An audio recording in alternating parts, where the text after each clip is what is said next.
Too much jiggy jiggy. तुगे मोती पयल कित येता जेतून तूं हें उतर आयकोता Goa?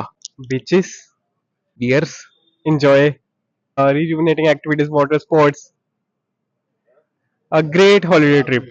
Goan people, the beaches, the food, everything is so nice and popular, and it's a relaxing place. आपके मन में कौन सा ख्याल आता है जब आप ये वर्ड सुनते हो गोवा? गोवा के लिए हमारे मन में तो एक ही वर्ड आता है, टू मच जिगी जिगी. Like beaches, pubs, everything like that. Only these two. Goa is very beautiful. Yeah. Goa, many hotels, many beaches. Yeah, we enjoy. And we are missing our Goan food as well. First it's greenery, Bangarache Goa, and the second is music and all. And yeah, that's the thing. Beautiful. आमचे एक सुंदर आमचे गोंय. गांवान गोवन सगळ्यां हेंच येता, हुशालकाय येता.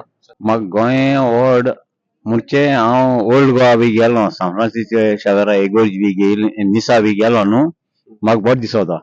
Our culture, our food, and our tradition. So that is the most important in our life. Beaches and the food, obviously. एकलो मनीस मेळ म्हाका तेका विचारलें हांव इंडियन म्हळ्यार ताणें अशें कोन्न चोयलें की हांवें तेगे किडनी मागिली. ऑलमोस्ट 45 मिनट्स कोण मेळना आजू पासून